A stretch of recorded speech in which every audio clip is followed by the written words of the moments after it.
Hey y'all, and welcome back to my channel. If this is your first time here, welcome. My name is DAYSDRTEA, and I am super excited to have you here. Now, this video is going to be my recap of the Challenge Season 32, Episode 3. So go ahead, get your cups, and let's get into it. All of these detours, I cannot be sure if this is the right way, but I stay on pace. Yeah, I'm on my way. Tell them I'm on my way. On my way, on my way, on my way. I'm on my way. Tell them I'ma get there, surely. We start this episode off inside of the main house. And of course, we start off with the triangle that is Paulie, Cara, and Kyle. And basically, you know, Kyle is in power and he has his eyes set on giving his vote to Paulie because he hates the fact that Paulie is even breathing in Cara's direction, okay? Like, he's over it. He's ready for Paulie to go so Paulie can get away from Cara. Why? Because he loves Cara. So that's where his head is, but at the same time, his mindset is on, I also have a problem with Shane because apparently Shane had posted these tweets where he was exposing Kyle and the surgeries that Kyle had had. So Kyle's like, you know what? One or the other, but one of y'all is going into eliminations tomorrow. So that's where his mindset is. Now, while that's going on, Bananas, messy boots. Let's have a sip for messy ass Bananas because Bananas tells Kyle, well, you know, you have a problem with Paulie. I think you should deal with that. We should address this issue and, you know, we should confront the situation head on. He's trying to start a confrontation between Kyle and Paulie. Didn't happen, but he tried to steer that pot. So instead, we get a conversation between Cara and Kyle, where Cara is basically telling him, like, yeah, I am flirting with Paulie, but the only reason I'm doing it is because you're not showing me any attention. So I'm giving it to somebody. You know, you're making me have to watch you be around this other chick, talking about Faith. So yeah, I'm going to make you watch me be around this other dude, referring to Paulie. So they're just going back and forth about that or whatever. And then we flash to a scene where Shane and Amanda are in Shane's room and, you know, they're drinking and they're having a conversation. And Shane is telling Amanda that he posted this stuff about Kyle's surgery on Twitter and how because of that, he feels like it's a possibility him and Nelson could get the vote from Kyle and Brad. And so he's concerned about that. So the plot thickens because in the love triangle there is another piece to that puzzle, which kind of makes it a square, not really a triangle because there's 4 people involved. So we see the night cam and we see Kyle slither his ass on into Faith's bed. And so Kaylee has a problem with this, obviously, because Kaylee is like, what did I tell you, Kyle? What did I tell you? And Faith is like, what the did I tell you? Shut up. When she told her to shut up, that was the funniest shit of that segment. It was hilarious. So, you know, Faith is basically like, let me do what I'm doing. You do you. Mind you, I'm good over here. We're good. We're fine, sis. We're good. So, in Faith's confessional, we find out that they slept together. Interpret slept together however you want to. It ain't my place to give it a definition. You interpret it however you want to. But that's just her words, what she said in her confessional. So, moving right along. We see the relationship with Bananas and Angela start to really blossom. And it's so funny because as I'm watching the scene, first of all, they're cute. They're really cute. But as I'm watching the actual scene, it's like deja vu because he's laying on his back, shirt off in the sun, and she's laying on her stomach in a bikini, you know, out there tanning, like chilling, having conversations with him.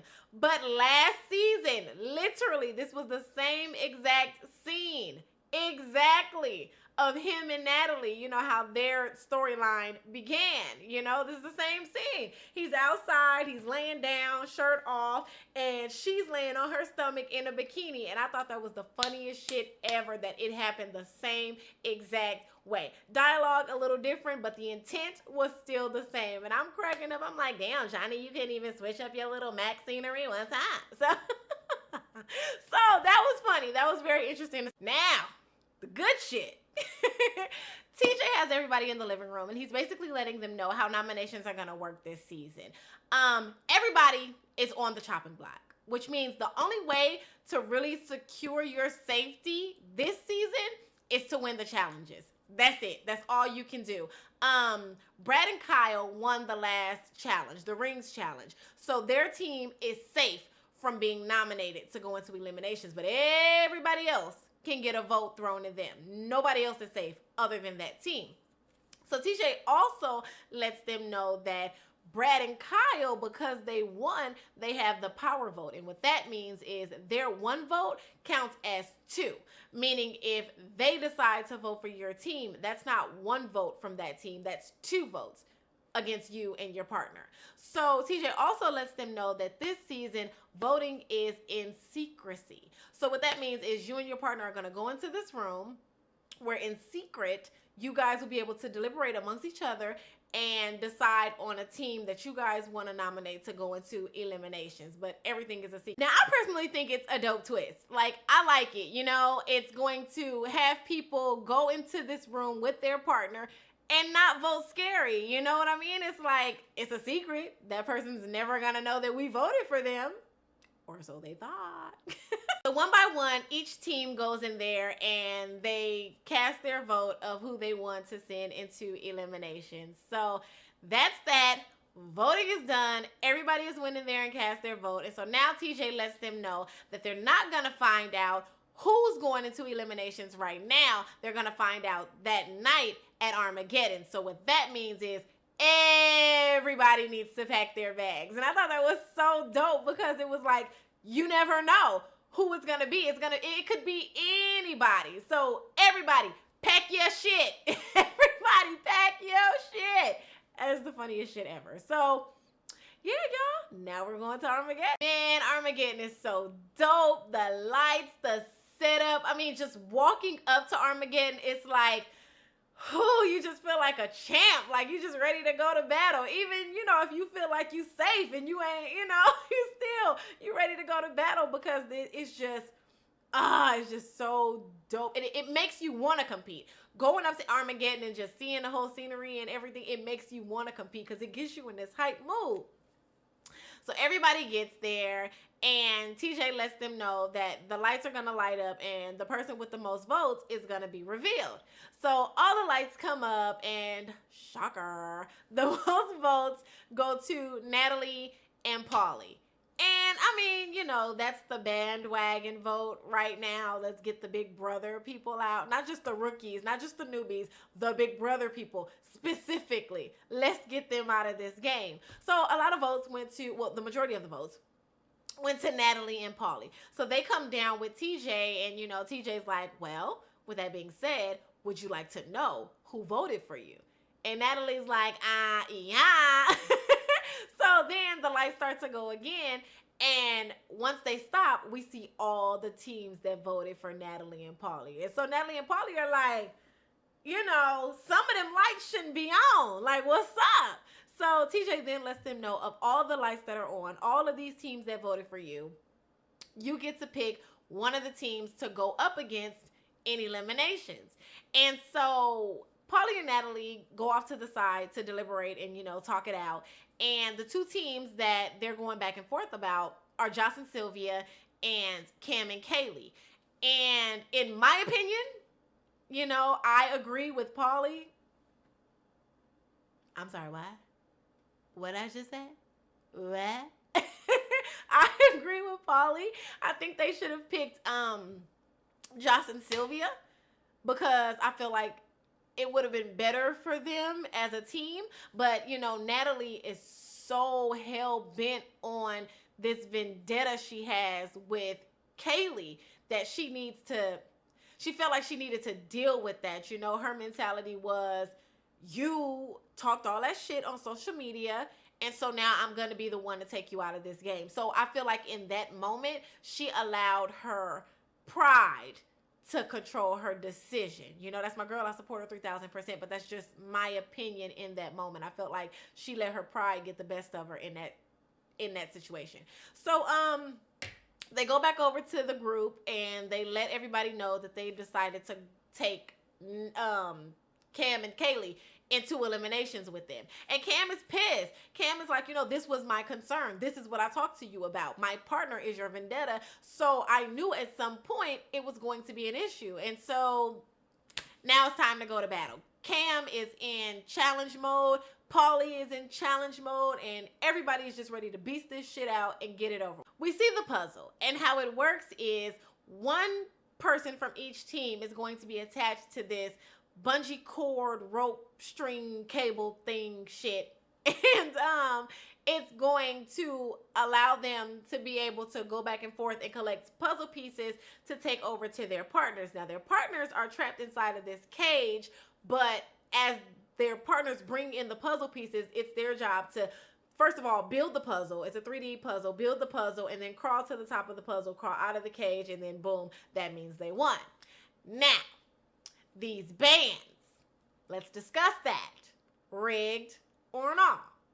It's important to understand that this season we have girl teams, girl-guy teams, and guy teams. So when a situation happens like tonight with this elimination and you have a girl-guy team going against a girl team, you have to have an equalizer, which will make the challenge fair, you know? So I feel that once Natalie and Paulie saw what the challenge was and they saw the bands and all of that shit, they should have, you know, it should have registered that, okay, clearly a girl is, obviously, you know, it's a girl team, is going to be attached to these bands. So Natalie should have been attached to the bands as well. That way there was no, you know what I mean? It would have been equal playing ground. It would have been fair on both sides because you got two girls moving, and then you got Cam, and then you got Nat.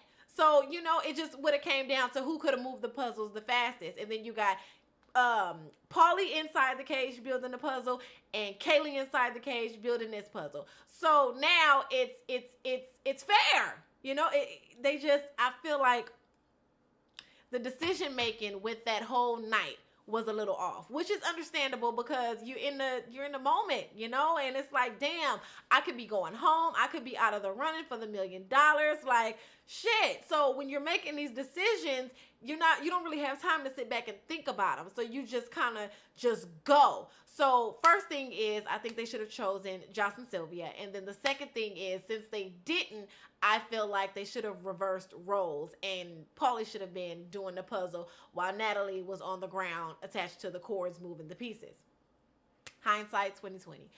So they go through it and you can see that Paulie is struggling because of the equalizer. His bands are tight as shit. Like, he's struggling to move these pieces. Meanwhile, Cam ass is over here skip to Malouin back and forth, two-stepping back and forth, taking these pieces over to Kaylee.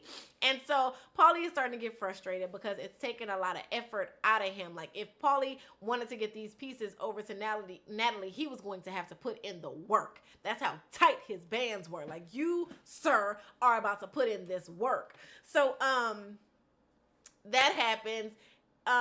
Cam gets all her pieces in there to Kaylee, and then Kaylee starts getting flustered with building the pieces. And this is the moment that I loved so much. The teamwork. You know, Cam went into this mode where it's like, I have to get my partner together. Cam was not accepting defeat. That wasn't an option. Like, Cam's mentality was, we're not losing. That's not happening. We're going back into the game.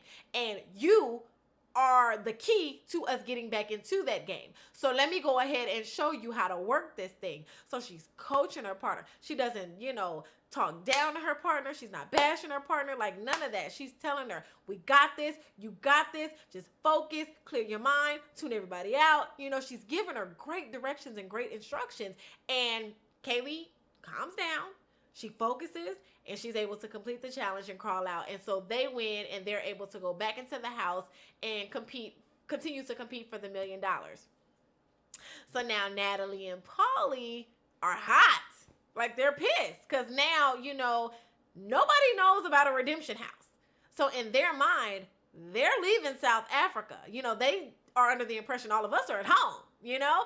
So they're sad because they think, you know, game is over for them. But little do they know, they about to come hang out with us. Now, child, let's get to us. The tea of it all, the tea of it all. Child, the redemption house stays lit. So we had been drinking. You guys saw the wine glasses or whatever. Everybody had been drinking. So we were like damn near drunk as shit. Going in on the drinks. Playing Never Have I Ever. Taking shots. I'm taking shots. Y'all know me. I don't like what? Taking shots, throwing them back. Everybody was gone. So Jose and Jimmy decide, let's play Truth or Dare. And I'm like, okay, whatever. I'm on board. Like, what else do I have to do? We're in the redemption house. Like, what else do I have to do? So yeah, let's go ahead and play Truth or Dare. So everybody's doing their dares or whatever like that. So it's time for Jimmy to assign somebody to do a dare. And she dares Brittany to twerk on Chuck.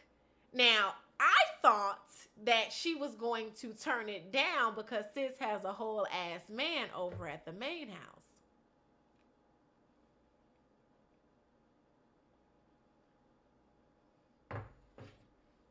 But as we saw, she got up and she started bouncing that ass in front of Chuck. Why? Because she loves him. So now it's time for Chuck to get a dare. So Jose dares Chuck to get up and stand in front of Brittany and tell Brittany why he fucked up. Basically, why he left her at that time when he abandoned her. Jose says, stand in front of her and tell her why.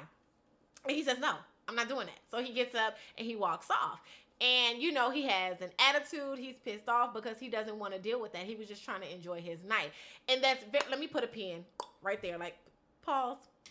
It's very important for you guys to listen to that. Because it's a lot of people that think, oh, you know, I'm team Chuck, and, you know, we're just riding Brittany and coming down hard on Brittany.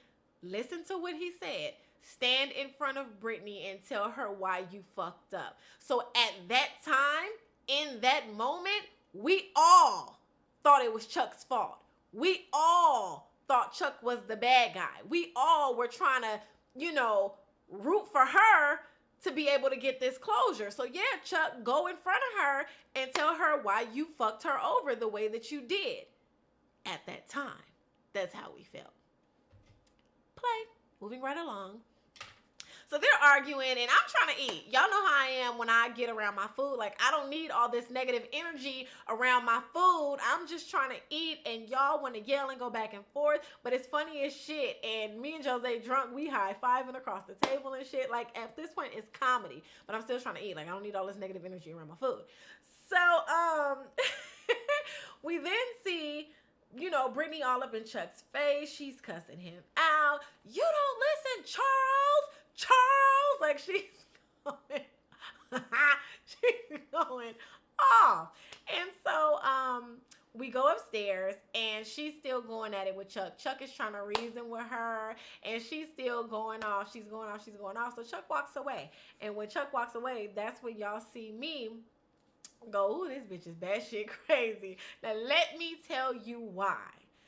First of all, it's important to understand that the reason I keep calling her an actress is because I noticed that every time Chuck was about to tell his version of the story and the cameras were rolling, she would do this extra shit to overpower and overtalk him and be all with the dramatics so that this man couldn't tell his story. When the cameras were off, she would sit there and she would listen to him talk and say everything he had to say. You know, she'd be sitting there with this sad face, you know, listening to him talk. But soon as the cameras, Charles, you know, like talking over him so that he can't tell his side of the story. And at that point, when y'all see me standing there with my scarf on and I'm just looking at her in the room, that's when it's really starting to click in my head. You've had this platform where you've been able to get in front of this camera and tell your side of the story and have everybody be on your team and side with you. So now that he has the platform and he's in front of the camera and it is finally an opportunity for him to tell his side of the story, you don't want that. So you're doing everything in your power to keep this man from being able to tell his side of the story. And that is what pissed me off. If you're gonna bash somebody, at least be real about it. What Usher say, if you're gonna tell it all. That means tell your tea too. You know, just like he's out there taking this ass whooping from the fans about being this terrible person, you should be taking your ass whooping too.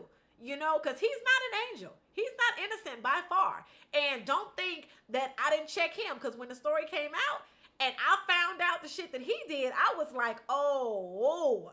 And I let him have it. I told him, you know, that's why me and him are cool like we are, because I didn't just kiss his ass. When I found out the shit that he did, I was like, yeah, you wronger than two left shoes and you need to go apologize to that girl. You need to go deal with that shit. You know what I mean? But in the same breath, don't be acting like he just did something to you without you causing some shit to happen. You feel what I'm saying? Domino effect, cause and effect. Their story is not for me to tell, you know? And the only reason I speak about it is because her little fans come in my mentions every time I call her crazy on a show that was filmed in March. So every time I call her crazy on the show that was filmed in March, they come into my mentions, oh, well, maybe she's this, and why she gotta be crazy? And, like, you know, just shit, simmer down. Like, damn. So, that's why I talk about it. That's why, and it's not to expose their story. It's not to expose their situation. It's none of that. It's to let y'all know why I'm calling her crazy. It's because, one, I know the full story, because when both people finally sat down and both of them told their truth, and it was later revealed by her that his side was accurate. His side was accurate. So you did some crazy shit. Domino effect. You did some crazy shit. And when you did that crazy shit, it's no excuse, because even when you did the crazy shit, he still shouldn't have did the shit that he did. But don't act like your ass went around here being a fucking lunatic either. You know what I mean? So that's why I speak about it like I do. And because I'm watching her do this acting shit, like this turning red and crying and like this shit, son, daughter, auntie, cousin, okay? There are times when she was sitting up there crying and dry eyes were happening. Dry eyes, not a tear in sight, but she red as shit, sweating and shit. And no tears, but she's crying because she's so hurt. No, baby, no. She's trying to do everything in her power to keep that man from exposing the truth of the situation while those cameras are rolling. However, you're welcome, because at one time, there was an opportunity when the cameras were rolling and he got an opportunity to tell his side of the story. So let me say this. If next week they don't reveal the actual story of what happened between those two, I'm not going to talk about it, because it's not my place to, you know, disclose their business. Notice I like hint around certain things, but I never talk about what actually happened, because that's on them to reveal that. So if they don't talk about it, I'm not going to talk about it.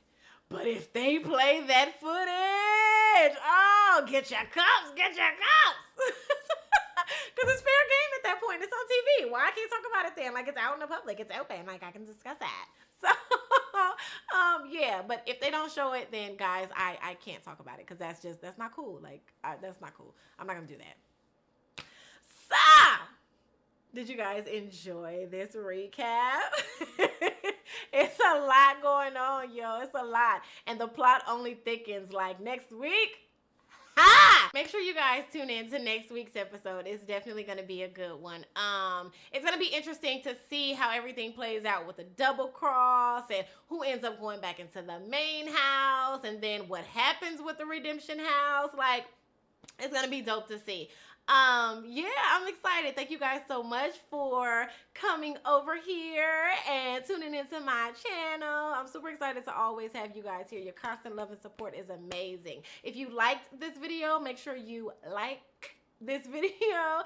And, you know, if you haven't already and you want to be a part of this crazy party over here, then go ahead and hit that subscribe button. We definitely love to have you. I love you guys so much. I am out of here. But before I go, inhale positive energy. Exhale the bullshit. Grab your glass and have a sip. Tell them I'm on my way. On my way, on my way, on my way. I'm on my way, on my way.